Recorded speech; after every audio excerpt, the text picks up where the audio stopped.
샬롬, 당신은 이 땅에 속해 있지 않습니다. 요한복음 17장 16절. 복음의 신조 제4장 구원은 나의 것입니다. 네 번째 복음의 신조입니다. 구원은 나의 것입니다. 그리스도인은 모든 흑암의 권세를 이긴 자이다. 여기에서 구원이란 모든 종류의 흑암의 권세로부터의 해방을 의미합니다. 골로새서 1장 12절에서 13절. 우리로 하여금 빛 가운데서 성도의 기업의 부분을 얻기에 합당하게 하신 아버지께 감사하게 하시기를 원하노라.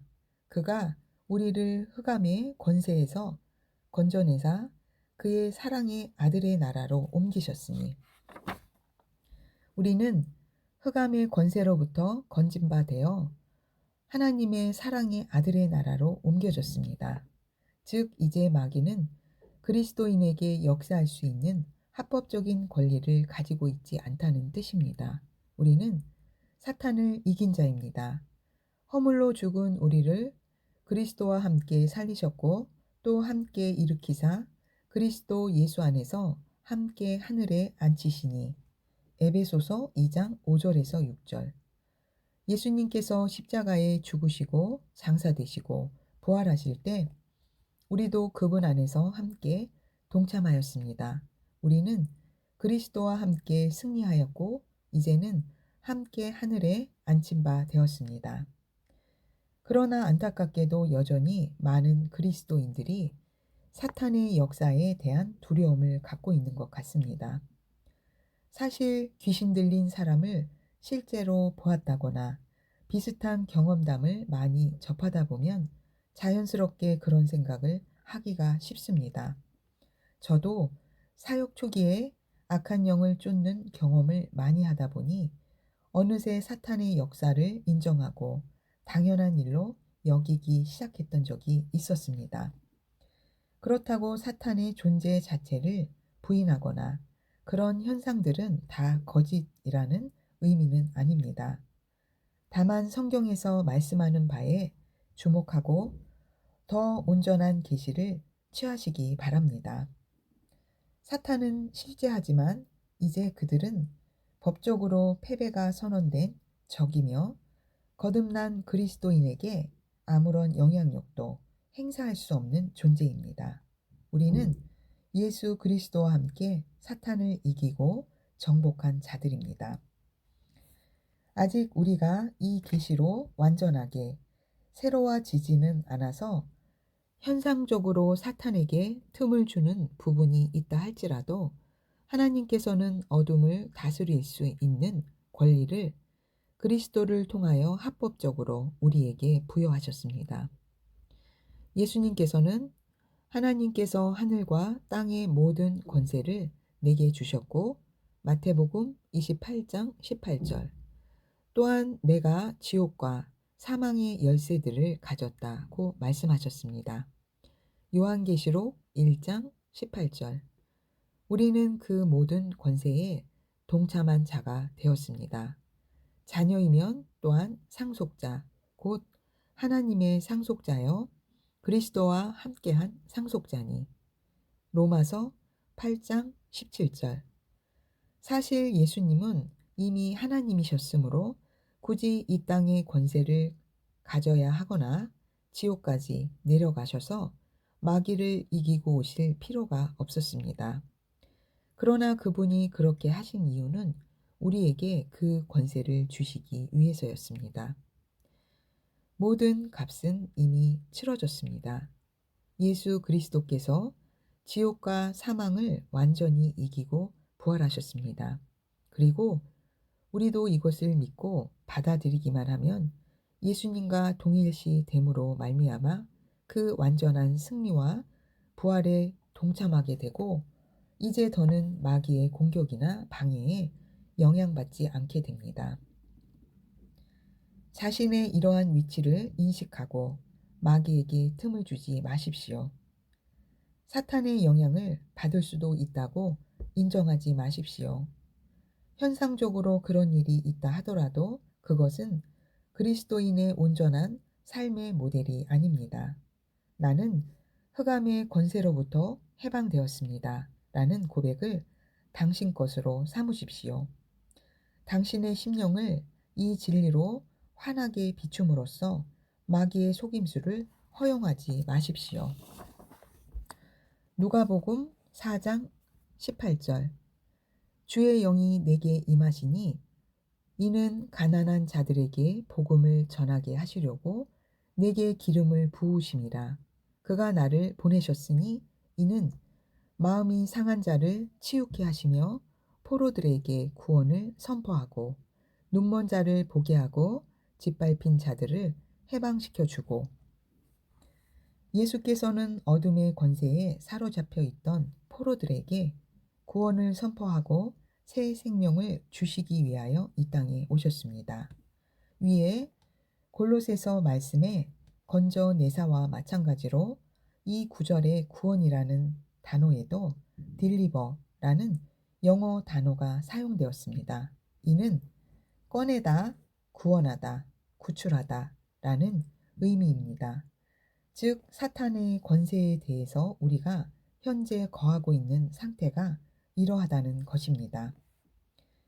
예전에 한 성도분께서 몇 번의 접촉 사고를 경험하신 후 운전에 대한 두려움을 갖게 되어 상담을 요청하셨던 적이 있습니다.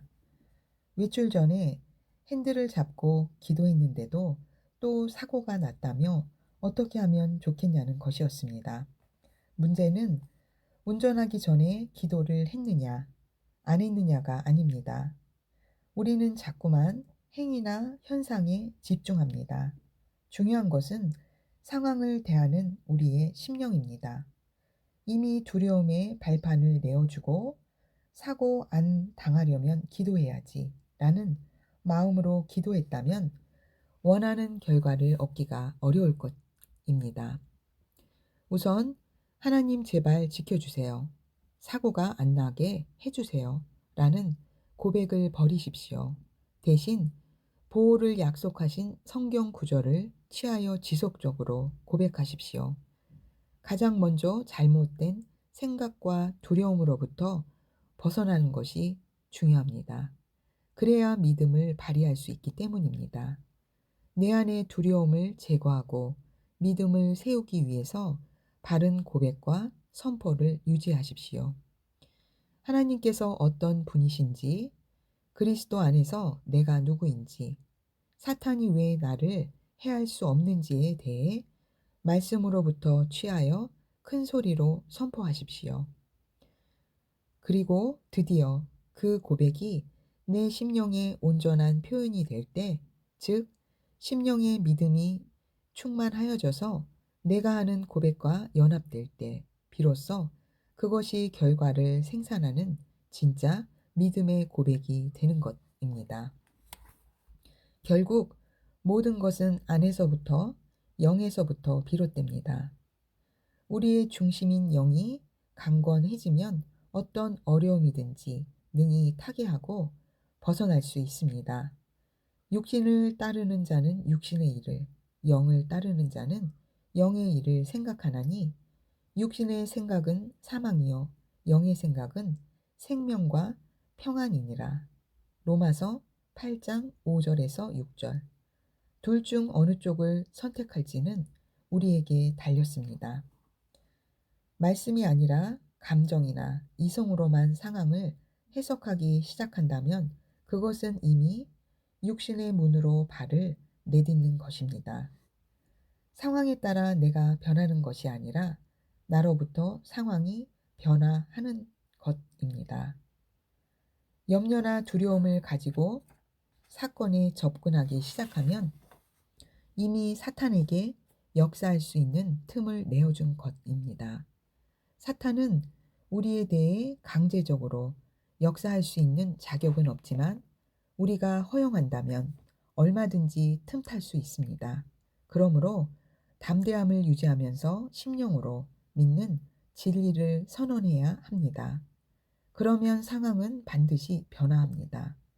믿음의 기도는 반드시 역사하기 때문입니다. 갈라디아서 5장 1절. 그리스도께서 우리를 자유롭게 하려고 자유를 주셨으니 그러므로 굳건하게 서서 다시는 종의 멍에를 매지 말라. 하나님께서 우리를 자유롭게 하시려고 자유를 주셨습니다. 우리는 이미 자유케 되었습니다. 두 번째 아담이자 마지막 아담이신 예수 그리스도께서 그 일을 이루셨습니다. 하나님이 그 예수 그리스도를 지극히 높여 모든 이름 위에 뛰어난 이름을 주사 하늘에 있는 자들과 땅에 있는 자들과 땅 아래에 있는 자들로 모든 무릎을 예수의 이름에 꿇게 하시고 빌립보서 2장 9절에서 10절. 이제 하늘과 땅의 모든 것들이 합법적으로 예수님의 이름 앞에 무릎을 꿇게 되었습니다. 그러므로 예수 안에 있는 우리는 사탄보다 우세한 권세를 가지고 있습니다.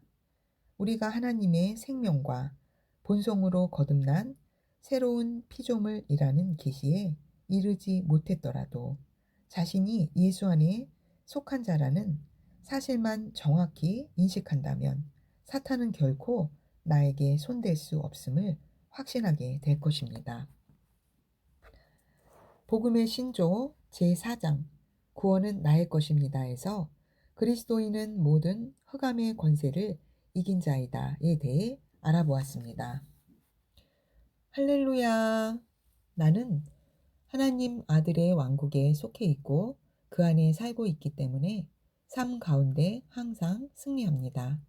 예수님의 이름으로 축복합니다. 아멘.